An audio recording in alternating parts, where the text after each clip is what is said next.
What's up, you guys? In today's video, we're going to be giving you a review of the YT Capra aluminum base. I'm going to start by giving you an up-close look at all the awesome components this bike comes with, and then we'll get on the trail and I'll talk about how this thing rides.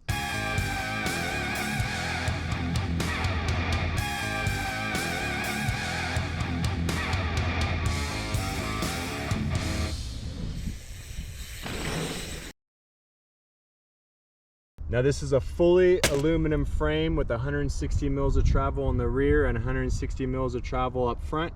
That rear shock is a Super Deluxe R. For the fork, you got the RockShox Lyrik RC, that's a 35 mil fork. You got the 4 piston brakes on there with 200 mil rotors front and back. Those brakes are the Code R brakes from SRAM. You got ODI lock-on grip, comes standard with every YT Capra. You got the race face 35 mil bars, race face stem. You got the SDG saddle and dropper post.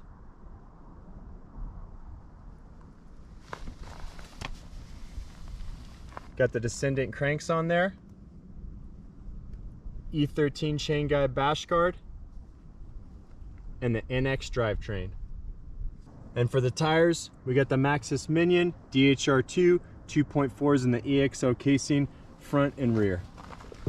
Now I know this bike isn't going to compete directly with my Capra Elite, and this isn't a head-to-head comparison video. That video will be coming next. This is more of a budget-friendly, how does the drivetrain handle the climb up? How does the fork and rear shock handle the descent down? And if I was telling a friend to buy a YT Capra, would I tell him to go ahead and buy the base? Is it even necessary to get the Elite? Let's get on the trail and start riding. All right, dropper post coming up. Start shifting through those gears. This isn't gonna be a long one. We're gonna be heading up this trail right here to the top, about half mile up to the top. Dropping back in and coming straight back down it. It's got just enough for me to get a good feel on this bike. Shifting through the gears just fine. A little bit of an issue right there. The gear shift, there it goes. All right, so not quite as crisp of gear shifting as I would like. That could just be an adjustment issue. I do feel a bit of play and flex in the shifter lever when comparing it to the X01. Dropper post lever down. All right, dropper post lever. Once again, it's, you know, just your basic plastic dropper post lever. So definitely a bit more flex when comparing it to like an all aluminum one, like the Wolf Tooth or the Fox transfer post one, but it works just fine. Dropper post goes down when you push it or up when you push it. All right, climbing on this bike. See the pedal stopping and re-pedaling to see the space. There's a pretty large space from the time you stop pedaling to the time you re-pedal, which I'm talking about the hub engagement. It's pretty low hub engagement, so that may be something you might want to upgrade in the future. Tires, climbing up through these loose, sandy, or more like dusty Klamath Falls trails. You definitely want some good grip on there. Make it through this little technical section. And the Maxxis DHR2 front and rear seems to be working just fine. I would recommend upping at least the rear casing to something a little bit heavier for an enduro bike. One of the good things about having the same tire and the same casing front and rear is that you can rotate your tires, but EXO casing is just like way too low for an enduro bike. I would recommend going at least double down casing on the rear and EXO plus up front. All right, this is flattening out here just a little bit, so get a couple downshifts in. I think that derailleur's off just a little bit, so I think those are the issues I'm having shifting right now. Dropper post down, dropper post pops up. Nice, I got no issues with that. This stock saddle that's on here, this STG, I have no problems with it. So far, I'm doing a short ride though. We see how this thing would handle over long distances, but I could recommend it. Grips, bar width, see what else. Yeah, handlebar, rise. Everything feels pretty good, straight out of the box. All right, we're gonna finish off this climb up to the top, and then we'll go ahead and drop it back in. On the way down, we're gonna really be testing once again the grip on those tires as we go around these corners. We're gonna be testing the suspension to see how it feels. We're gonna be kind of looking at the overall handling of the bike and the brakes, how these things handle slowing down. This isn't the steepest trail I'm going down, but we can still get a good feeling for the modulation and just the overall bite point on them and how they feel.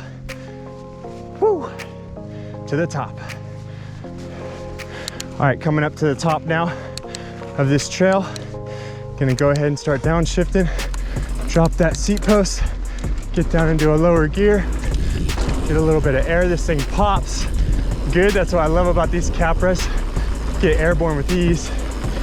Tires, feeling pretty good. Brakes, pretty good modulation on those brakes. Tires are gripping nice.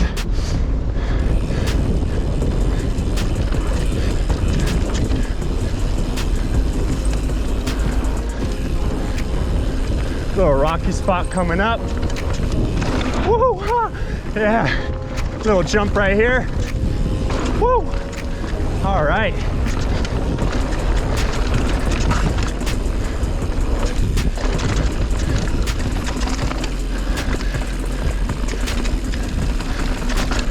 I will tell you on the suspension, the front fork lacks a little bit in the like mid-stroke support. This thing kind of just gives easy. What's up, man? How's it going? Woo! All right, just got done taking this bike up and down the mountain. Bottom line up front, would I recommend it to a friend? Absolutely. For the price and the components you get, there's very little you actually need to change out, and this bike will get you up the hill, down the hill, out there, having some fun, and that's what matters most, right? Now let's talk about a couple minor gripes that I have. The fork. Now I know this is the lower end model Lyrik fork. I know a lot of people love it. I'm sure you could just upgrade the damper and make this thing behave a little bit better, but the mid-stroke support on this thing was just not there. Now I'm trying to keep in mind the fact that I'm coming off a Fox Factory 38 fork, the highest end model, the biggest stanchion you can get. But as I was plowing down the mountain and going through those berms and over those bumps, the front end was just continuously like diving in and just didn't give me that supportive feel that I'm used to and that I actually want.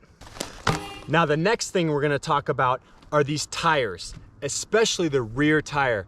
EXO casing is just not enough for an enduro bike. I know I already talked about that once on the way up. However, I just had to mention again here because this is definitely something I would recommend for friends to upgrade. And that brings me to my next gripe, which is the rear hub.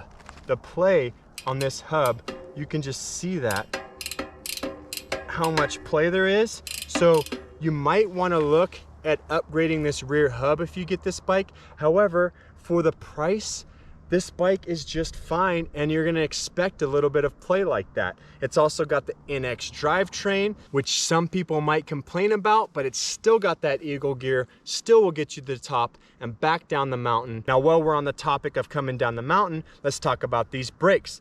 The Code R, the SRAM Code R brakes, I had no issues with them. They actually, the bite point felt good. The modulation felt just fine. I really Didn't have any complaints, and maybe that's just because I wasn't riding on that steep of a trail this time.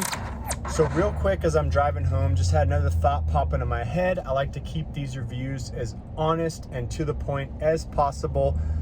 Well, this bike is something that will definitely get you out on the trail, and while I would definitely recommend it to my friends who are looking to buy their first enduro bike, who are looking to buy a full suspension mountain bike like this that's under $3,000, that comes in at a great price and with a decent spec, well, I would recommend it. And everything I just said, I can see how this bike would start to hold me back as I ride more advanced trails. If I had been riding this bike today out on something like Mount Bachelor, on Redline, or some really steep technical downhill trails, that fork kind of diving in with the lack of mid support, and the rear tire with that EXO casing just not being enough, I just wonder if this bike would really start to limit my ability. I also know I'm a bit biased because I'm coming off riding a Fox 38 factory fork and, you know, having everything you could possibly ask for on a mountain bike. But I just want to stop real quick to be honest with you guys and give you that thought. Now I'm gonna get off my soapbox and we're gonna get back to the video. So there you go, guys. The YT Capra Base. For $3,500 less than the YT Capra Elite, this is definitely a bike I'd recommend to a friend. And while there's a few things you might want to upgrade, this is a great place to start. And remember, it's not about me, it's about you guys getting out there on the trail, riding and having some fun. So leave a comment below. What are some things you'd change about this bike?